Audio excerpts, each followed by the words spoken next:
안녕하십니까? 이혜정의 시가 있는 해피톡입니다. 오늘은 좀 특별한 시인에 대한 이야기를 나눠보려고 합니다. 현대시가 아닌 시조 시인에 대한 이야기인데요. 많은 시조 시인분들 중에서 가장 존경하는 시조 시인 중에 한 분인 사봉 장순하 선생에 대한 이야기입니다. 흔히 시조라고 하면 청살리 벽계수야 수위감을 자랑마라로 시작되는 황진의 시조나 동창이 밝았느냐 노고질이 우지진다 하는 고 시조를 떠올리는 분들이 많을 것입니다. 하지만 오늘 이혜정의 해피톡에서 함께 이야기 나눠볼 사봉 장순하 선생은 고 시조를 쓰는 시인이 아닌 현대 시조, 그것도 아주 실험적이고 파격적인 현대 시조를 쓰는 분이라고 소개하겠습니다. 그럼 먼저 사봉 장순하 시인의 시조시를 한 편 들어보고 시작할까요?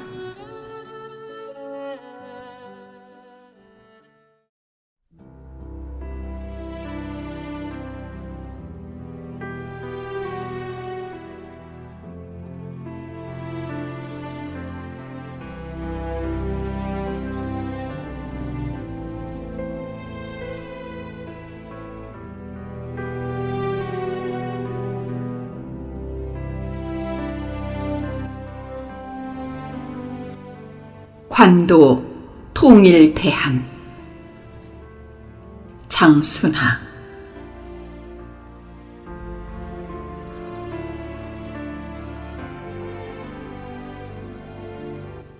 정적이 아람처럼 똑똑 여무는 밤, 결코 복수일 수 없는 나의 눈발 한 가닥에 지그시 관역 안으로 죄어드는 저 초점.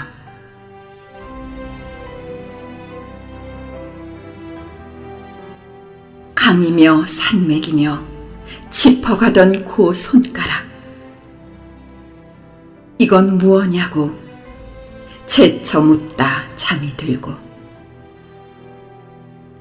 호젓이 벽을 바라고 몰아쉬는 숨결이여.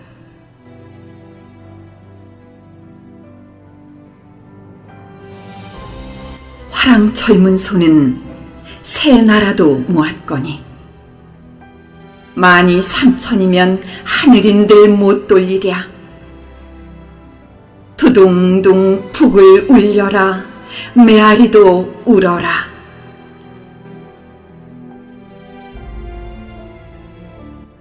이제 벽은 무너지고 하늘 다시 열리는 날, 12줄 가야금의 청아한 목청이랑 네 일일이 새옷바람에 덩실덩실 춤추리.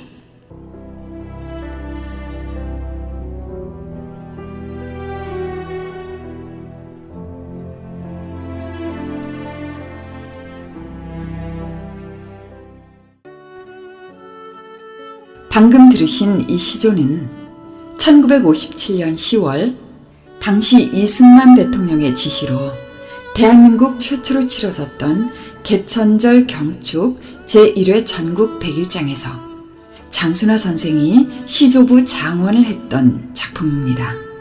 이 얘기는 뒤에 진행하면서 다시 이야기하겠습니다. 장순하 시인은 1928년 전라북도 정읍에서 출생한 시인입니다. 어려서부터 한학자이신 조부에게서 천자문 등을 공부하여 소학교를 월반하여 일찍 졸업했지만 당시는 일제강점기 시절이었고 시골 농촌의 생활은 너무나 어려웠기에 소년 장순하는 중학교에 진학하지 못하고 아주 무료한 시간을 보내고 있을 때 당시 8남매 중 유일하게 중학교에 진학하여 다니고 있었던 맏형의 책꽂이에 있던 책을 다 섭렵하게 되는데요. 이 책들은 세계 문학 전집을 비롯한 다양한 일본 원서로 된 책들이었습니다. 이때 읽었던 책들이 그가 향후 평생 문학을 하게 된 계기가 되었고 그의 문학의 기초 자양분이 되었다고 할 수 있습니다. 광복 후 그는 서울로 상경하여 한글학교에 들어가 본격적인 문학인이 되기 위한 공부를 시작합니다. 한글학교는 일제의 잔악한 민족 말살 정책으로 인해 해방 후 황무지 상태인 우리 국어와 우리 글자를 되살리고 국어 교육을 바로 세우는 데 있어 중심이 되었던 단체입니다. 그는 이곳에서 현대 시조의 개척자인 가람 이병기 선생과 노산 이은상 선생을 만나 후에 그의 문학의 방향을 시조로 돌리게 되는 직접적인 계기를 만들게 됩니다. 그 후 그는 중등 국어교사 양성소를 거쳐 이리 남성 중고등학교의 교사로 16년을 재직하게 되는데 교사로 재직 중이던 그때 그의 인생을 바꿔놓을 큰 사건이 하나 생깁니다. 그것은 1957년 10월 3일 개천절 경축 제1회 전국 100일장에서 시조부 장원으로 입상을 한 것입니다. 해피톡을 시작하면서 들려드렸던 통일대한이라는 작품이 바로 그것입니다. 그때 예선심사의 주관자는 소설가 김동미 선생이었고 그 작품은 후에 관도라고 제목을 바꾸어 그의 첫 시집 백색부에 수록됩니다.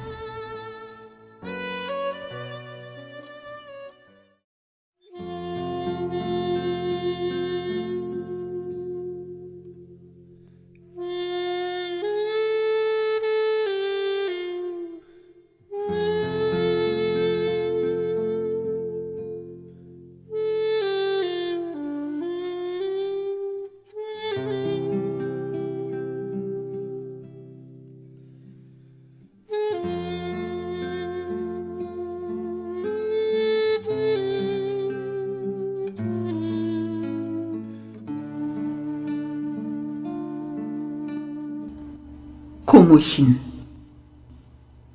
장순하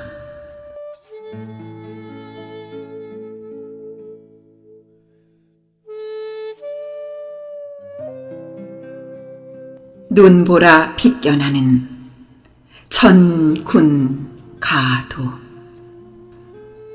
퍼뜩 차창으로 스쳐가는 인정아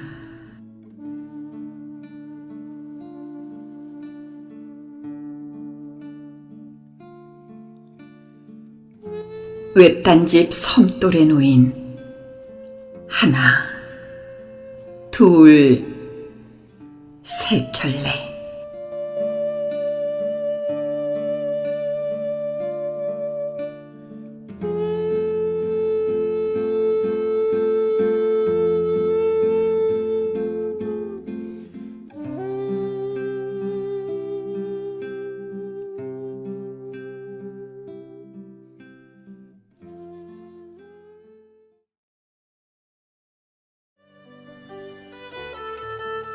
(1968년 10월) 시조문학계는 사봉 장순하 시인으로 인해 또 하나의 큰 사건이 일어납니다. 바로 고무신 사건입니다. 고무신 사건이라고 하니까 도대체 무슨 사건이지? 하고 귀를 쫑긋하실 텐데요. 조금 전에 들려드렸던 장순하 시인의 시조시 고무신에 얽힌 사연입니다. 이 시는 1968년 장순하 시인의 첫 시조집 백색부의 제일 마지막 장에 숨기듯이 조심스럽게 실렸던 시조시였습니다. 이 시조는 후에 인문계고등학교 국정교과서 1학년 국어책에 실리게 되는데 현대시조 중흥기에 이 작품만큼 문단의 주목을 받은 작품도 아마 드물 것입니다. 당시의 시조문학계를 발칵 뒤집어 놓았다 해도 과언이 아닌 고무신이란 시조를 한번 살펴볼까요? 이 시조는 눈으로 화면을 보면서 들어주시기 바랍니다. 이 시조는 시를 읽는다기보다 마치 한 편의 그림을 보는 듯한 느낌을 갖게 되는데 그것은 초장부터 마치 그림을 그리듯 초장의 둘째 구에 선을 넣어 전군 가도라고 표현하였는데 이 선의 효과는 허전한 글자 수를 대신했고 또한 길게 쭉 뻗은 도로의 이미지를 떠올리게 하는 효과를 주고 있습니다. 그런데 그 선도 파격적이지만 그보다도 이 시조가 더욱 놀라운 이유는 바로 마지막 종장에 있습니다. 종장을 보면 섬돌 위에 하나, 둘, 세 켤레의 고무신이 놓여 있는 것을 표현했는데 실제로 사각형의 도형을 그려서 섬돌로 표현하고 그 위에 세 켤레의 고무신을 올려놓았기 때문입니다. 그것도 자세히 보면 아빠신, 아가신, 엄마신의 느낌이 들도록 글자의 크기를 다르게 해서 올려놓았음을 알 수 있습니다. 장순하 시인의 시조 고무신을 두고 시인 조동환은 그의 평설에서 이렇게 적었습니다. 혹자는 그게 뭐 그리 대단한 것이냐고 할는지 모른다. 그러나 무릇 새로움이란 고정관념을 깨지 않고서는 결코 생겨나지 않는 법이다. 감히 단언하거니와 이만한 정도의 표현이라면 건곤일척의 왕성한 실험정신과 발랄한 재치, 그리고 사고의 유연성에 동반되지 않고서는 불가능한 일일 것이다. 그것도 전례가 거의 없는 그런 시기의 말이다. 라고 적었습니다. 그리고 장순환 시인은 한 인터뷰에서 이런 말을 합니다. 1968년 발표한 백석부라는 첫 시조집 맨 끝 페이지에 버리긴 아까워 게재했던 것이 짤막한 단수의 고무신이었다. 지금의 나를 잊게 한 그 고무신을 내팽겨쳤었다간 정말 큰일 날 뻔했다. 시인의 말처럼 시조시 고무신은 시인 자신도 그저 실험적으로 써본 시라 생각하고 시집의 시를 생각을 하지 않았는데 한 문교부 편수관의 눈에 띄어 국정교과서에 실리게 됨으로써 그는 시조문학계에서 큰 빛을 발하게 됩니다. 그만큼 이 시는 시조문학사에 있어 일대 혁신이었습니다.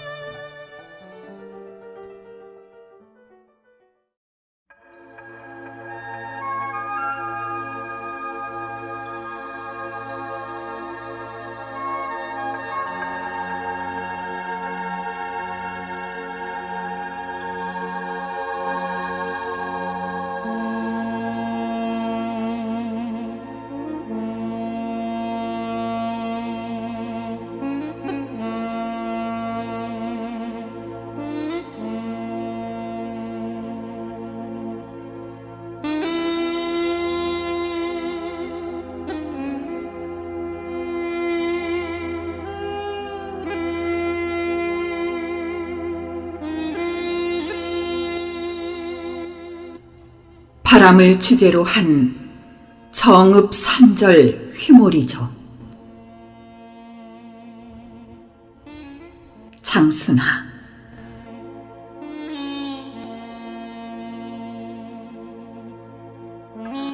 바람이 분다 바람이 불어 정읍 고을에 바람이 분다.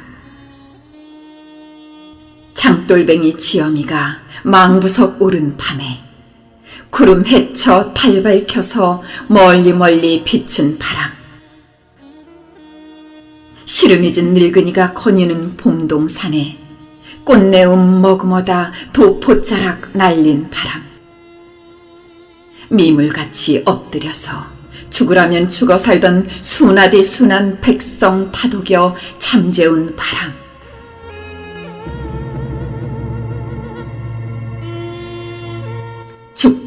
죽다 못다 죽어 더 죽을 것 없는 날에 일어나라 사발통문 고울고울 바람 모아 회오리로 뭉친 날에 손에 가래 쇠스랑 죽창 별로 치켜들고 제폭 구민 나선 날에 황토제 언덕 높이 동도 대장군 흰깃발 펄럭이고 여시제 마루에서 큰 의리 외친 날에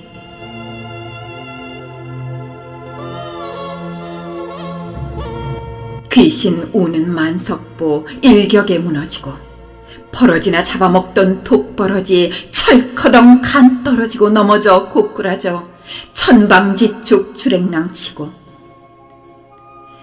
백성이 하늘인 것을 비로소 깨우친 날에 잃을 것 다 잃었어도 내 잃은 것 없노라고 껄껄 웃고 간 녹두 장군 큰 바람.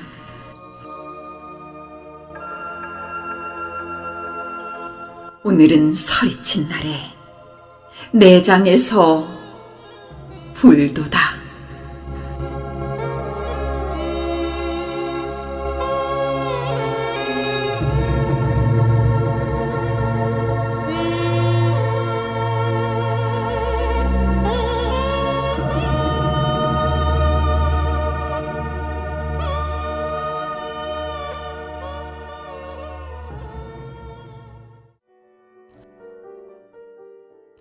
방금 들으신 시조는 사설시조인데요.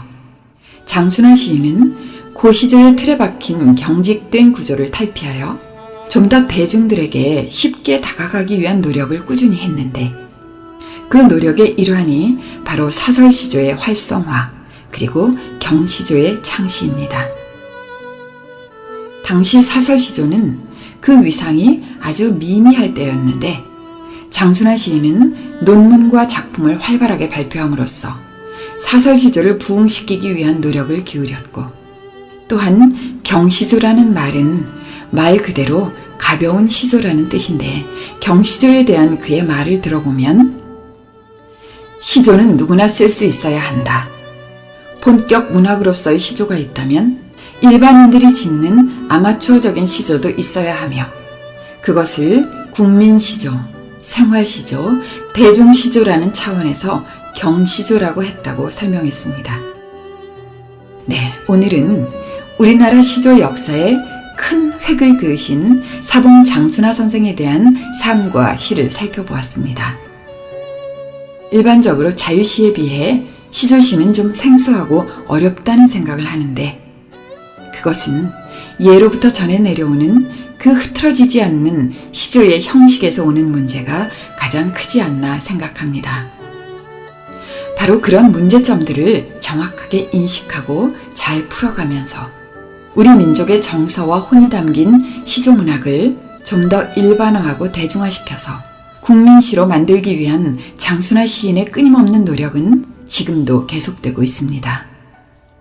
2010년에는 그의 60여 년 문학 인생을 망라한 총 8권의 장순화 문학 전집을 출간했고, 2012년에는 경남 함양에 위치한 지리산 문학관 내에 사봉시조 기념관을 개관했는데, 그곳에는 그가 평생 모은 애장도서 2만여 권이 전시되어 있고, 선생이 사용한 벼루, 연적 등의 애장품과 동국통감, 월인석보 등의 희귀 고서도 전시되어 있습니다. 그리고 장순화 시조 학술상을 제정하여 장순화 선생의 시조 정신을 기리고 장순화 시조에 대하여 연구한 우수 논문을 발굴하여 상금과 함께 시상하고 있습니다. 또 몇 년 전부터 그의 후배 시조인들과 제자들을 중심으로 고향인 정읍에 장순화 시조문학관 건립을 추진하려는 움직임이 활발해지고 있는데, 시조문학계에 남긴 그의 혁혁한 공로를 헤아린다면 오히려 좀 늦은 감이 있지 않은가 하는 생각을 하게 됩니다. 아무쪼록 빠른 시일 안에 장순화 시조문학관이 건립되어 후학 시조인들에게 귀감이 되었으면 하는 바람이 간절합니다. 사봉 장순화 선생은 올해로 92살의 연세가 되는데도 불구하고 늘 해맑은 소년 같은 미소를 잃지 않습니다.